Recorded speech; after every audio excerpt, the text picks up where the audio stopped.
Donc, on va regarder ce nouveau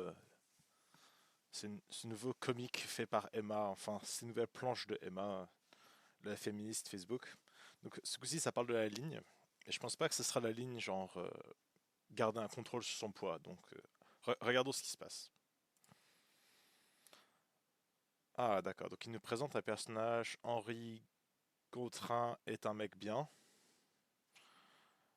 Qui, qui est-ce qui a 2 pouces et qui est un mec bien? Ah, ça, c'est une blague américaine, hein. C'est pas français du tout. C'est Who's got 2 thumbs and is. Ouais, bah, c'est du pur anglicisme dégueulasse, ça. Et habituellement, je vous dirais, quand quelqu'un vous dit qu'il est bien, c'est mauvais signe. C'est comme quand quelqu'un vous dit qu'il est intelligent ou quelqu'un. Habituellement, ça se voit. C'est vraiment. Si on aime les anglicismes, c'est vraiment show not tell. Donc, continuons. Au travail, il est poli avec ses collègues. Nanana. Salut, ça va? Tu t'en sors avec ton projet? Ouais, ça c'est vraiment la base, quoi. Bon, continuons. À la maison, il aide aux tâches ménagères. Tu veux que je le fasse? Ouais, c'est aussi la base, mais ça dépend comment ils se sont mis d'accord, quoi. Il n'est pas un violeur. Ah non, ça, je crois. Je croise un voleur, je l'attrape et je lui arrache les couilles. Euh, ouais, ça va sans dire, quoi. Alors quand un jour, sur Internet, une féministe écrit quelque chose sur les hommes, 80% des rendez-vous chez le pédiatre sont pris par des mères. Faut vraiment que les hommes se bougent là, c'est plus possible. Hmm, je sais pas. Les gens se plaignent pour tout, hein, donc c'est normal que les gens se plaignent. Je sais pas. Ça, c'est des statistiques, ça sort un peu de la vraie vie, quoi. Ça dépend vraiment de comment les gens s'arrangent entre eux. Il faut que les hommes se bougent là, c'est plus possible. Ouais, ça, si on regarde dans les faits, les hommes ont un taux d'emploi plus haut que les femmes, ont un taux de plein emploi plus haut que les femmes, ont tendance à avoir des jobs plus essentiels que les femmes, genre par exemple, les, ils ont tendance à ramasser les ordures, réparer la plomberie, réparer les routes, faire que les trains soient à l'heure, s'occuper de tout ce qui est électricité. Donc après, genre, la question c'est, quand tu dis il faut que les hommes se bougent, mais exactement, faut vraiment qu'ils fassent tout au fait. C'est ça que ce genre de truc là, ça me fait penser à ça, quoi. Et déjà, ouais, ça le rend vraiment furieux. Mais pourquoi ça te rend furieux? Pourquoi? Parce que là, essentiellement, genre, là, la femme, elle se plaint d'une répartition de la charge de labeur dans une société. Et la question, c'est, est-ce qu'on a identifié la charge de labeur? Déjà, hommes et femmes, ça veut rien dire. Je connais des femmes qui travaillent beaucoup et des hommes qui foutent absolument rien de leur vie. C'est des catégories trop générales. Donc, dans tout le travail qu'il faut faire pour qu'une société tourne, et qu'une société innove, et qu'une société continue à grandir, quel pourcentage de ce travail est fait par des hommes et quel pourcentage de ce travail est fait par des femmes? Et la chose, c'est tant qu'on n'a pas répondu à cette question, se plaindre de la chose n'a pas vraiment d'intérêt. Donc, continuons. Donc, lui est furieux, il est furieux, quelqu'un doit réagir. Bah, il répond pas non plus à la question, en fait, là. Qu'est-ce qu'il dit? Ah, il fait un long truc. Plus tard, j'ai vidé le lave-vaisselle. Manque d'objectivité nuit à la cause, ça c'est vrai. Je suis très sensible à la cause des femmes. On s'en bat un peu les steaks. Car j'ai lu vos propos très intéressants. Ils sont pas vraiment très intéressants. C'est la banalité la plus banale, quoi. Genre, le ciel est bleu. Les gens se plaignent de la répartition du travail. C'est que c'est la énième fois dans la journée d'informer cette féministe de son existence. Ta chère féministe. Allez, c'est parti. Bah, quand tu secoues le cocotier, faut s'attendre à des noix, quoi. C'est. Ouais, je sais pas. Je sais pas pourquoi. J'aime bien les noms, Charles Tanguy. Je connais quelqu'un qui s'appelle Tanguy. Et d'ailleurs plutôt sympathique. Henri Gontran, Henri peut-être, Gontran, Robert Thionnet. Et vit dans le vrai monde. Dans quel département il y a des gens qui s'appellent comme ça, genre ça finit à Corbeil? Oui, parce que écouter les critiques des autres, ça ne vaut jamais la peine. Il faut toujours ignorer les gens qui vous critiquent. Genre, ça, c'est très important. C'est la base de toute pensée réfléchie, c'est d'ignorer ce que les gens vous disent. Quand tu dénonces un problème dans la société et qu'on t'explique comment le réparer ou qu'il n'y a pas de problème, faut pas écouter ces gens. Il faut tout de suite les envoyer chier. Je suis d'accord, c'est bien. Que tous les hommes, mais oh, bah, est-ce que c'est elle qui a amené cette catégorisation merdeuse sur les hommes? D'accord, ouais. Bah, moi, je peux vous parler des pires femmes qui existent. Par exemple, il y a une femme qui était gardien de camp à Auschwitz et qui tuait ouvertement les prisonniers, tu vois. Euh, est-ce que ça permet de dire toutes les femmes? Non. Parce que tous, c'est trop. Tous, c'est une catégorie trop absolue, en fait. Tu peux pas dire tout. Parce que tu mets tous les hommes, il y a la personne qui vient réparer. Il y a, il y a- il y a tes parents, je vois, qui sont des hommes, tes grands-parents. Ça va de façon récurrente sur toute l'humanité. Et tous les gens qui t'aident, qui sont des hommes. La personne qui a monté ta voiture, qui était probablement un homme. La personne qui a monté ton tableur électrique, qui était probablement un homme. Et ça marche pas pour toutes les femmes, ça marche pas pour tous les hommes non plus, quoi.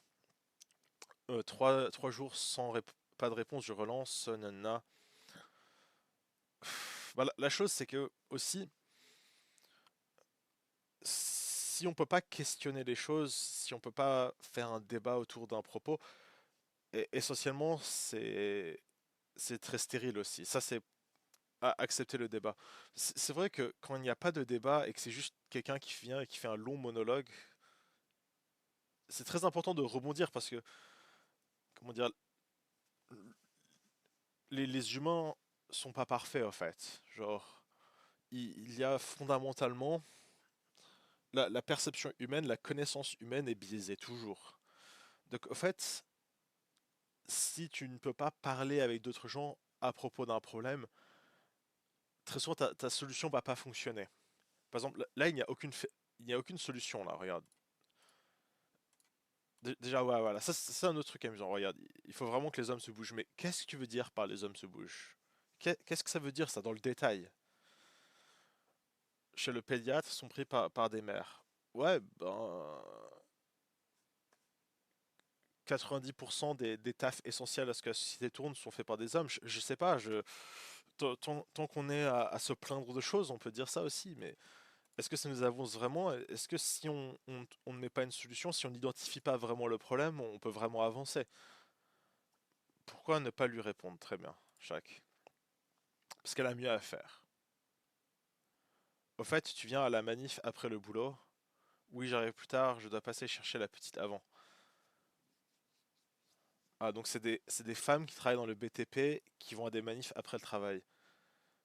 Il y a vraiment des manifs après 20 h ou après genre 19 h. Moi, je suis pas vraiment très au courant, mais... Donc c'est des femmes dans le BTP qui vont chercher leurs enfants à l'école à 16h30. C'est-à-dire que je sais pas quand commence leur journée, mais leur journée finit telle qu'ils puissent aller chercher leurs gamins. Elles travaillent dans le BTP et elles vont à une manif après. Est-ce qu'elles amènent leurs gamins à la manif? Je sais pas, au niveau logistique, tout ça me paraît un peu étrange. Nanana, mais avant tout parce qu'elle sait comment fonctionne la ligne. Les vilains, les mecs bien. La ligne. Comment tu sais qui est de quel côté de la ligne? C'est très bien. Moi, je trouve cette modélisation entre les gens bien et les gens mauvais, c'est... Moi, j'ai cette catégorisation dans ma tête. Il y a des gens qui ont fait des choses vis-à-vis de moi qui les rend irrémédiablement mauvaises. je peux vous dire ce genre de, je peux vous dire des catégories de gens qui vont de l'autre côté. Par exemple, les gens qui mentent sur des choses essentielles et qui essaient de déformer la réalité pour leur avantage. Les gens qui n'assument pas les conséquences de leurs actes. Les gens qui sont dangereux, c'est-à-dire qu'ils ont un comportement qui met les autres en danger, tu vois. Ça, c'est des choses qui, pour moi, font que tu passes d'un côté à l'autre de la ligne. Mais ici, il y a pas de critères. Il y a aucune, il y a pas de critères. C'est très curieux. Très bien, continuons. Cette ligne, Jean Gontran va la déplacer en fonction des circonstances. Ah, mon pote Adrien, ok, il est un peu rustre avec sa femme, mais on peut pas dire qu'il est violent. Qu'est-ce que vous voulez dire par rustre? Rustre, c'est très vague. Genre,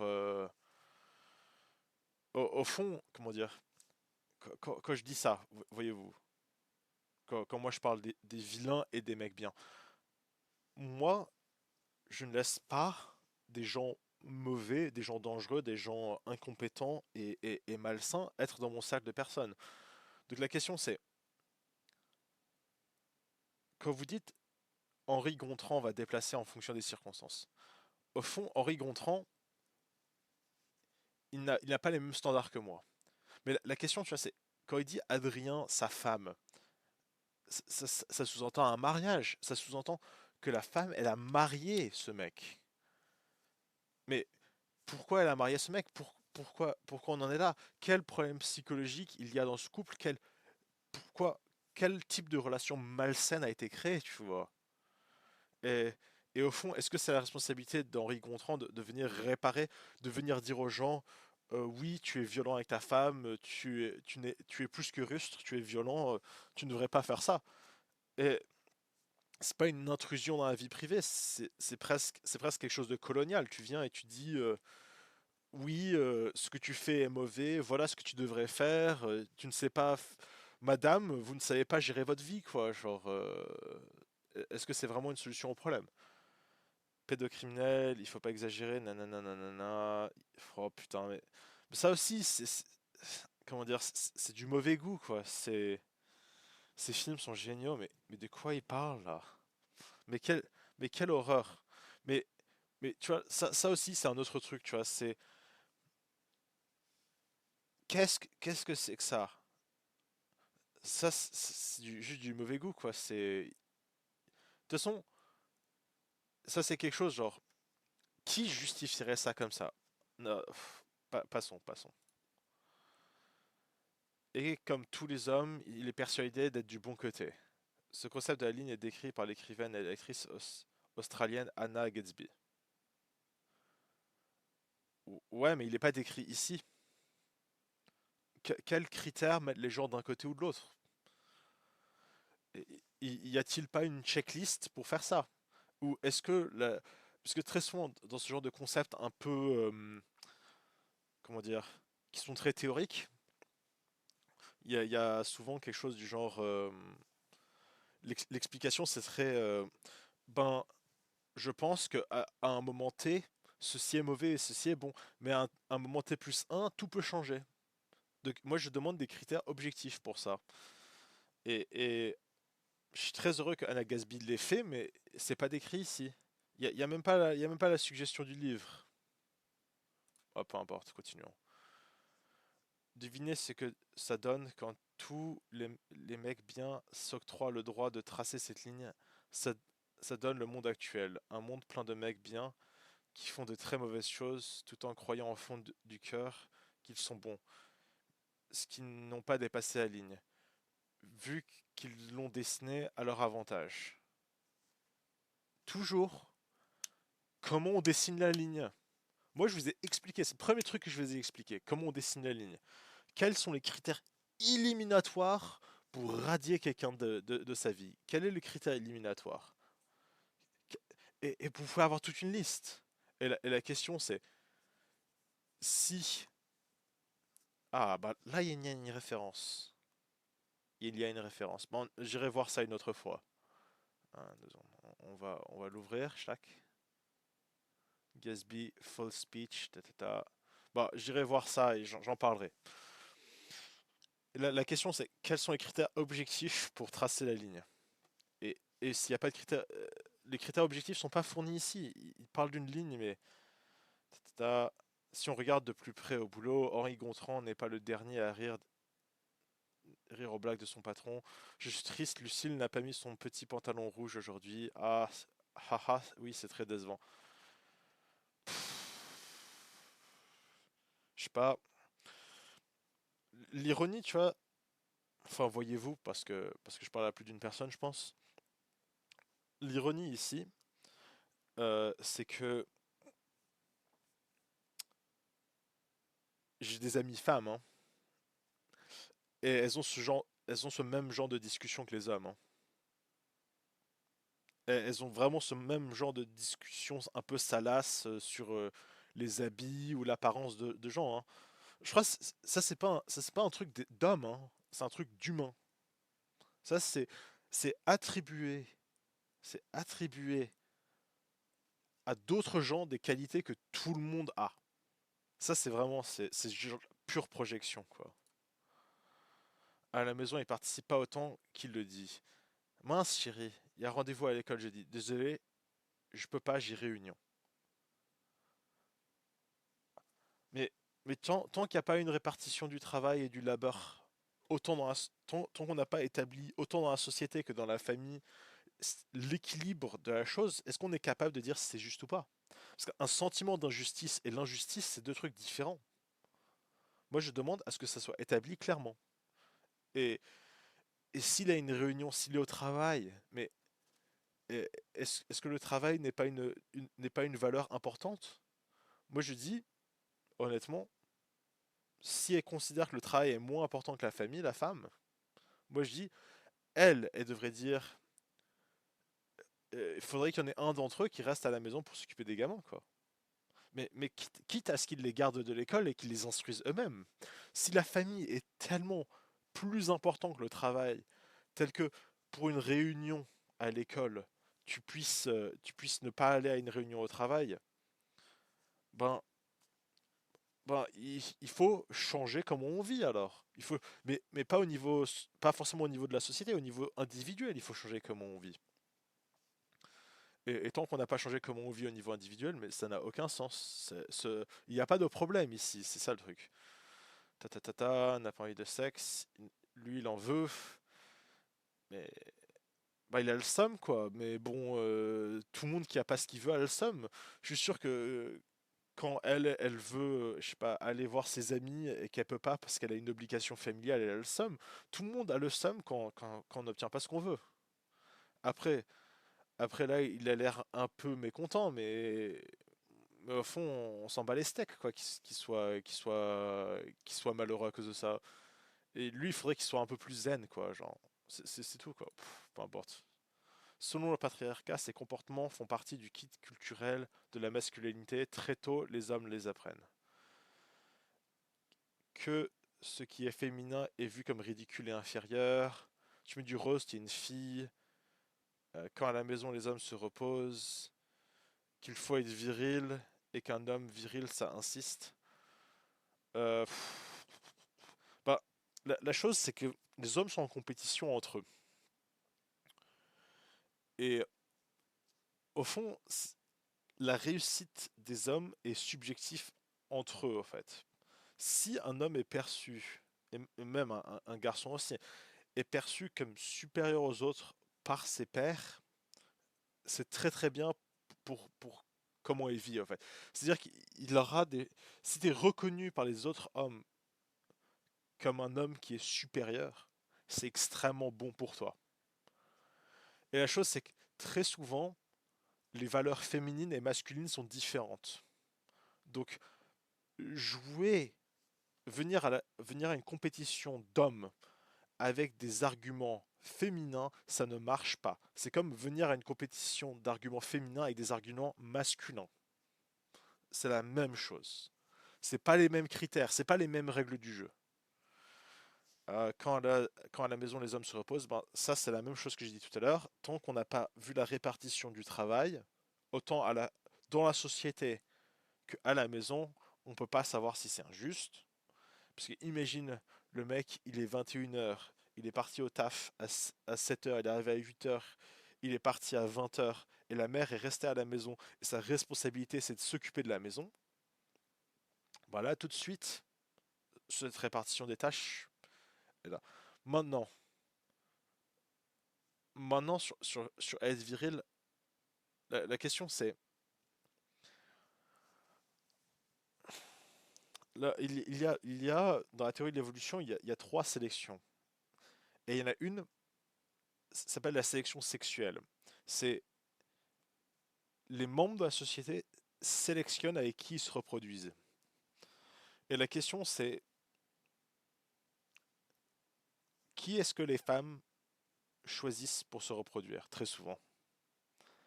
Et elles choisissent pas, elles choisissent pas Jean-Luc l'informaticien calme, intelligent qui gagne 5K par mois. Elles choisissent des gens forts, musclés. Moi, je connais des gens musclés comme ça. C'est un énorme avantage avec la vaste majorité des femmes.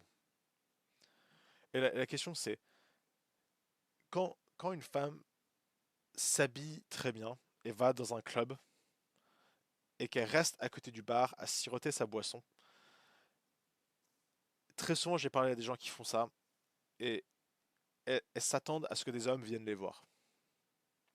Et elles cherchent, elles se présentent pour que des hommes viennent les voir. Après, c'est pas toujours le cas. Ne me dites pas, ne me faites pas dire le contraire. Il y a des gens qui vont dans le club juste pour danser. Mais quand des gens se présentent comme ça et qu'elles font des jeux, oui, c'est des jeux très souvent. C'est pour chasse-moi, tu vois, viens me chercher, insiste. Ça, ce n'est pas quelque chose. C'est même pas, c'est pas quelque chose d'irréaliste, quoi. Après, la question entre donner un nom définitif à un mec, tu peux dire un nom définitif, tu peux dire non, et c'est fini. Mais la chose, c'est que très souvent, comment dire, très souvent, il y a cette question de si je dis un nom définitif, plus jamais je vais pouvoir avoir une relation comme ça avec le mec, quoi. Aussi, ça c'est un autre truc. Il y a beaucoup de gens, ils veulent garder leurs options ouvertes.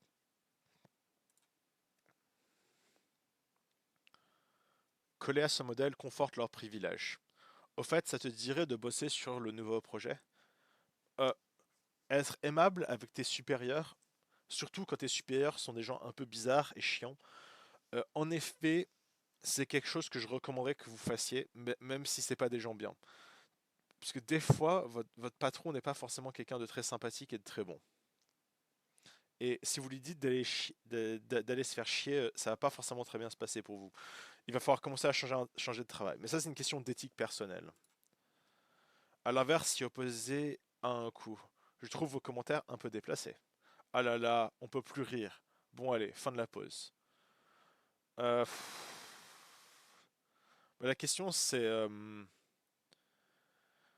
est-ce que tes opinions politiques et personnelles ont une place au travail dans la posture professionnelle? Ma réponse, ça serait que ça dépend, mais habituellement non. Habituellement, la politique et les opinions personnelles n'ont aucune place dans la posture professionnelle.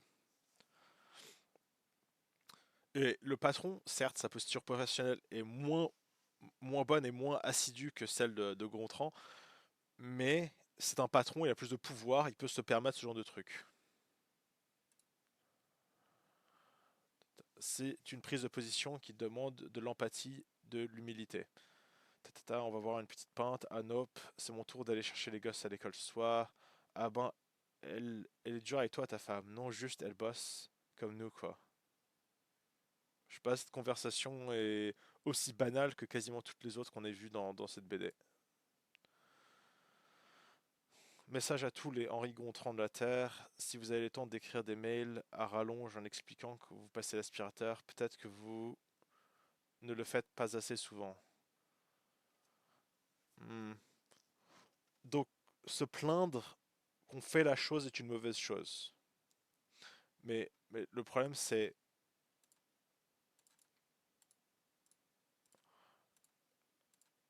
toute cette histoire commence par elle qui se plaint. Elle se plaint pas que elle va chez le pédiatre. Elle se plaint que les femmes en général vont chez le pédiatre. Donc elle se plaint et sa réponse à quelqu'un qui se plaint, c'est le méga double standard. Donc sa réponse, quand quelqu'un se plaint, sa réponse c'est lui dire de retourner au travail. C'est ça hein, qui est dit. Mais ça n'a aucune logique. Mais si si quand lui se plaint, alors tu lui dis retourne au travail, et quand toi tu te plains, tu t'attends à du changement sociétal pour que tu aies moins de travail à faire, mais c'est un double standard de ouf. C'est-à-dire tu traites pas les hommes et les femmes pareil. Ah, stop aux violences masculines. Me Too, grève des femmes, stop à la double journée, Black Lives Matter. Pff, ouais, mais ces causes politiques ont toutes causé des catastrophes immondes, quoi. Les enfants, il faut s'en occuper. Après, on peut parler de la répartition de combien on s'occupe des gamins. Ça, j'ai rien contre. Mais est-ce que ça devrait vraiment être un domaine politique? Ça devrait pas être un domaine de la vie privée des gens? Ou à l'intérieur du couple, les gens parlent de ça? Stop aux violences masculines. Bah, je sais pas, il y a plein de violences. Moi, je suis contre toute violence.